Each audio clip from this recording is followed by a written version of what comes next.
ఇప్పుడు ఈ ఆపర్చునిటీ ప్రసాద్ గారితో కలిసి యాక్ట్ చేయడం అనేది, ఇప్పుడు ఇక్కడ యాక్టింగ్ వైస్ అంతా సెట్టా? ఆ! ఇప్పుడు హ్మ్. ఇన్‌ఫిటమ్‌లో చేస్తున్నా. ఆల్రెడీ నాకు ఛానెల్ ఉందండి. ఓకే. హుహు. 'జల్సా రైడ్' అని జేడీవీ అనే పేరుతోటి ఛానెల్ ఉంది. హ్మ్. తర్వాత ఏందంటే నాకొక మా కంటెంట్ చేస్తుండగానే ఒక యాక్సిడెంట్ అయింది నాకు. హ్యాండ్ ఫ్రాక్చర్ అయింది. ఓకే. ఆ! దీని తర్వాత కొంచెం గ్యాప్ తీసుకోవాల్సొచ్చింది. ఓకే. ఆ టైంలో రైటింగ్ కూడా నేను కొంచెం పక్కన పెట్టి ఓన్లీ ఎప్పుడైతే అది రైటింగ్ నేను పక్కన పెట్టానో కంటెంట్ కొంచెం డౌన్ అయిపోయింది. హ్మ్. అంటే ఓన్లీ యాక్టర్‌గా ఉందాం అనుకునే టైంకి. ఇంక అక్కడి నుంచి గ్యాప్ రావడం అలా, అలా, అలా వేరే వాటిలో చేస్తుండడం. హ్మ్. ప్రసాద్ బెహ్రా వచ్చాడు ఆఫీస్‌కి. ఇక్కడికి వచ్చిన ఎప్పటినుంచో ఇలాగ చేద్దాం అనుకుంటున్నాం కదవే మన దాంట్లో ఇది అని అలా హ్మ్. సెట్ అయింది అది. హ్మ్. ప్రసాద్ బెహ్రాతో వర్కింగ్ ఎలా ఉంటది? ఫుల్ ఫన్ అండి ఆ! వాళ్ళతోటి. సరదాగా ఉంటది. నవ్వుకుంటూనే చేసుకుంటూ ఉంటాం. అంత ఎమోషనల్ సీన్ చేసినప్పుడు కూడా యాక్చువల్ బ్లోపర్స్ వస్తున్నాయి ఆ! తన ఛానెల్‌లో. ఓకే. ఆ! మీకు అది చూస్తే అర్థమైపోద్ది. బట్ ఆహ్, చాలా మందికి మీ వీడియోస్ ఇప్పుడు రిలాక్సేషన్ తెలుసా? మీ అదే వీడియోస్ పెట్టుకొని వాళ్ళ లైఫ్‌లో ప్రాబ్లమ్స్‌ని కంపేర్ చేసుకుంటూ అవును. ఓకే.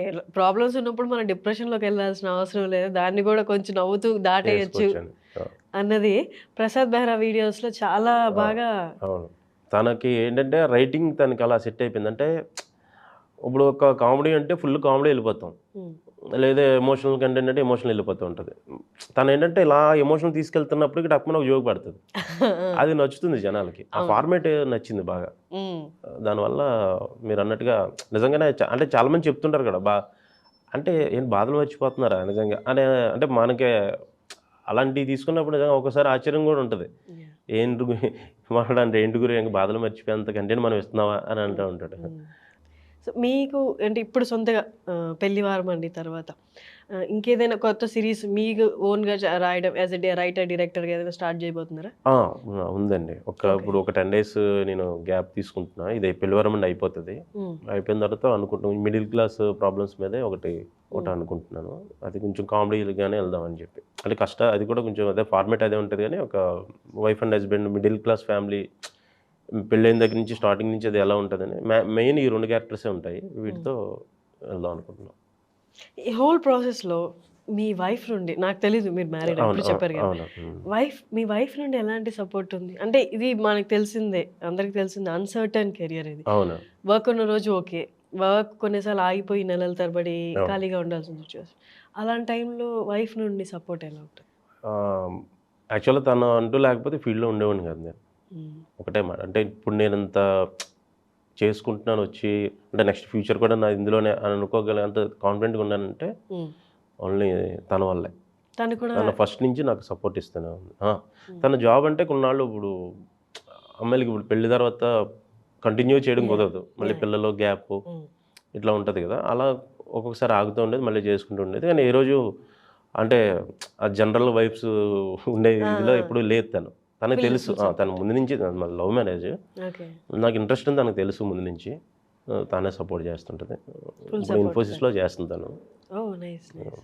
సో, ఫైనాన్షియల్‌గా గానీ, ఇంకా ఏ రకంగా కూడా తను నాకు ఫుల్‌గా సపోర్ట్‌గా ఉంటది. మోరల్‌గా గానీ, హ్మ్. ఎప్పుడు గమ్మున డౌన్ అవ్వనివ్వదు. హ్మ్. హ్మ్. అంతే చెప్తా అది ఇంక లక్ అనుకోవాలి అంతే.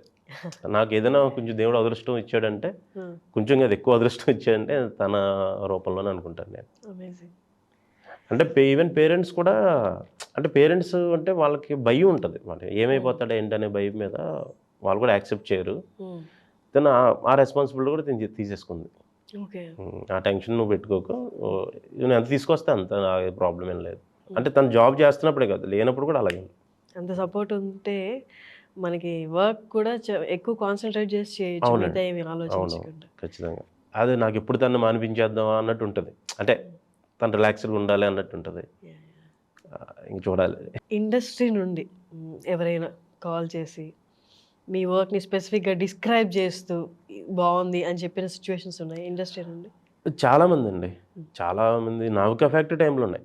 అప్పుడే తరుణ్ భాస్కర్ గాని, హ్మ్. తరుణ్ భాస్కర్ గారు, తర్వాత హర్షవర్ధన్ గారు ఉన్నారు కదా! హ్మ్. ఇప్పుడు 'మాయమచ్చింది' అవును.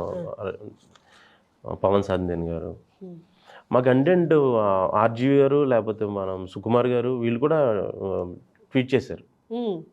ఆ టీమ్ కూడా చాలా మంచి టీమ్ అండి. 'నావికా ఫ్యాక్టరీ' టీము. ఓకే. చాలా క్రియేటివ్‌గా ఉండేవాళ్ళం అందరూ కూడా. అన్ని ఏజ్ గ్రూప్స్ ఉండేవి. హ్మ్. అందరి థాట్స్ అంటే ఒక్కొక్కళ్ళు ఒక టీవీఎఫ్ బాగా ఇన్‌స్పిరేషన్ మాకు ఆ టైంలో. ఓకే.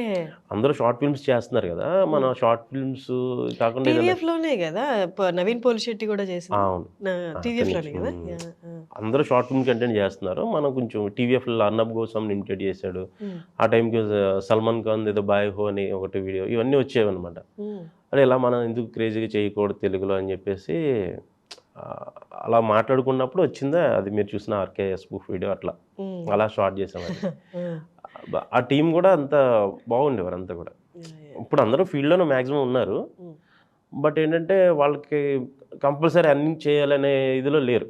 ఇంకా పేరెంట్స్ ఇదిలో ఉండడం వల్ల వాళ్ళు నాకేంటంటే ఎర్నింగ్ మనం ఆపకూడదు కదా, అందుకని యూట్యూబ్లో నేను కంటిన్యూ అవుతున్నా. మిగతా వాళ్ళు యూట్యూబ్ అంతా కూడా ఆపేసి వాళ్ళు ఎవరికాళ్ళు సినిమాల్లోనే ఉన్నారు, కానీ ఎదరికి ఇంకా ఎవరు రాలా.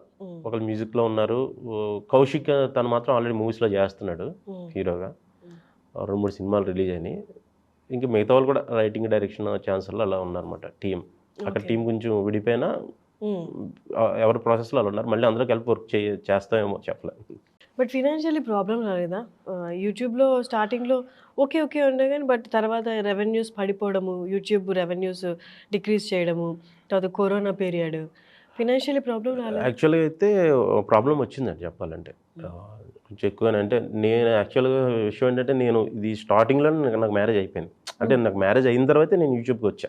ఓకే. ఈవెన్ నౌకా ఫ్యాక్టరీలోకి వచ్చేటప్పటికి నాకు మ్యారీడ్ నేను. ఓకే. నౌకా ఫ్యాక్టరీ కూడా ఏంటంటే సక్సెస్ఫుల్గానే రన్ అయ్యేది. ఏది కంటెంట్ వైజ్ బాగుండేది. పేపర్లో వచ్చింది మా గురించి, అప్పుడు మీడియాలో అంతా కొంచెం హల్చల్ అయ్యేది. అంతా బాగానే ఉంది, కానీ రెవెన్యూ వైపు నుంచి అంతమందికి తను ఒకటే కశ్యప్